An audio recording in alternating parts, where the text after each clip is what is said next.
मुझे खामोशी पसंद है, लेकिन कभी कभी बहुत बातें करने का दिल करता है।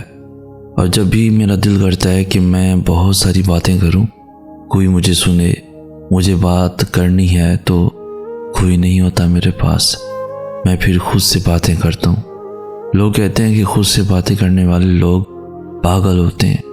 मैं पागल नहीं हूं, बस जब कोई नहीं होता मुझसे बातें करने वाला तो मैं खुद से कर लेता हूं।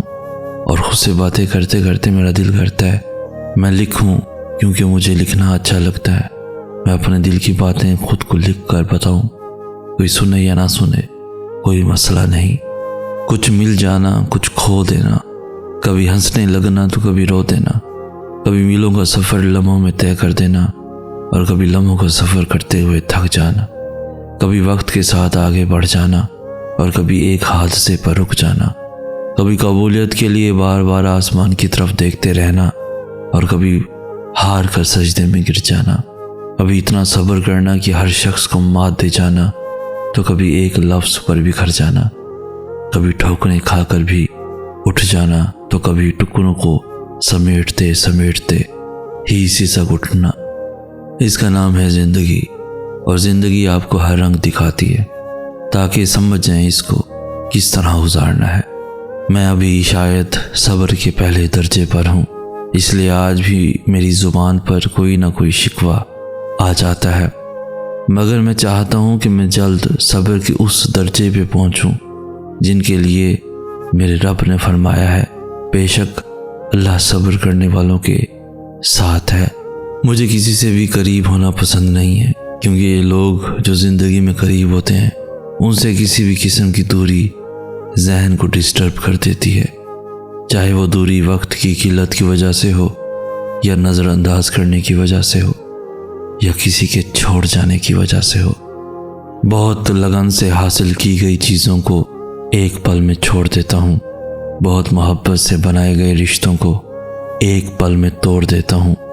मगर इस पल के पीछे बहुत सारे लम्हों की बेतवज्जोही, नाकदरी और तज़लील छुपी होती है। बज़ाहिर वो एक पल लगता है, मगर हकीकतन वो एक पल नहीं होता, सदियाँ होती हैं। गलत सोचता था मैं, बदनसीब तो वो होता है जिसके दरवाजे पर मोहब्बत रोज़ 5 दफ़ा ठहरती है और उस मोहब्बत पर अपना दरवाज़ा बंद कर देता है। बदनसीब तो वो है जिसको सब मिल जाता है मगर खुदा नहीं मिलता। बदनसीब तो वो है जिस पर वो अपनी मोहब्बत की राह बंद कर देता है। बदनसीब तो वो है जिसको वो इतनी तौफीक नहीं देता कि वो उसकी आवाज़ का जवाब दे सके। बदनसीब तो वो है जो नसीब लिखने वाले से लड़ता रहा और यूं नसीब हार गया। तल्ख तजुर्बात से गुजर कर और कई मान टूटने के बाद पैदा होने वाली खुद एतमादी एक मशले राह की सूरत में हमें उस मकाम तक ले जाती है जहां हमें किसी इंसानी आसरे की ज़रूरत नहीं रहती। मान जितना मर्जी मजबूत हो, बहरहाल एक न एक दिन उसे टूटना होता है। और मान सिर्फ खुद नहीं टूटता, वो उस शख्स को भी तोड़ देता है जिसने कतरा कतरा मोहब्बत जोड़ कर उस मान को जमा किया होता है। ये जो आंसू बाहर बहने की बजाय टिप टिप करते दिल पे अंदर ही अंदर बरसते हैं ना, ये तेज़ाब से भी गहरा काम कर जाते हैं। दिल की ऊपर वाली तह जिसमें जीने की ख्वाहिश, ख्वाबों की दुनिया पाने की चाहत बसी होती है ना, ये आंसू उसी को ही सबसे पहले जलाकर ख़त्म कर देते हैं। फिर इंसान मुस्कुराना तो क्या, किसी दूसरे की मुस्कान देखना भी भूल जाता है। फिर ना तो पाने की चाह रहती है, ना हासिल की खुशी, ना तो खोने का डर होता है और ना ही लाहासिल का गम। सबसे बड़ा मसला इस वक्त तन्हाई है, जब करने को कुछ ना हो, नींद भी ना आ रही हो, ना कोई दोस्त हो ना कोई दोस्ती, अकेले बस चांदनी रात में आसमान को तकते रहना, फिर मोबाइल खोल कर देखना और फिर मोबाइल रख देना और फिर बोर होकर मोबाइल रख देना। आसमान तकते रहो, सोने की नाकाम कोशिश करते रहो। बड़ी अज़ियत देता है रात का ये पहर। मैंने ज़िंदगी में कई सबक सीखे, मगर जिस सबक ने मेरी ज़िंदगी बदल दी वो है दस्तबरदारी। दुनिया की हर शय से दस्तबरदार हो जाओ, सुकून पालोगे। ये बात तय है कि मुझ में भी ये चीज़ उस सतह पर मौजूद नहीं है, लेकिन जब जब किसी चीज़ से दस्तबरदार हुआ, सुकून मिल गया। हम हर चीज़ को अपना समझकर उस पर हक़ की मलकियत जताने लगते हैं। बस यही से बेसुकूनी की इब्तिदा होती है। हम तो खुद भी अपने नहीं, फिर कोई चीज़ हमारी मलकियत कैसे हो सकती है? हमारी तख्लीक का असल मकसद बस इखलास और खलूस के साथ अपने फ़राइज़ की अदायगी है। खुशियाँ भी कभी मांग कर ली जाती हैं। अगर आप मांग कर ले भी लो तो भी वो खुशी आपको कभी सुकून दे ही नहीं पाएगी। मैं हमेशा से ही मांगता आया, या तो किसी से रिश्ता बनाया ही नहीं, अगर बना लिया तो उसे खोने से बहुत डरता था, और हमेशा ही मेरे अजीज़ मुझसे इतनी बुरी तरह से बिछड़े कि मेरे हाथ में सिर्फ उनकी यादें रही।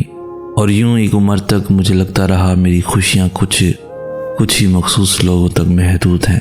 मैं अपने रिश्तों को बचाने के लिए रोता तड़पता, मिन्नत समाजत करता, मगर फिर भी कहीं ना कहीं तो बिछड़ना होता है।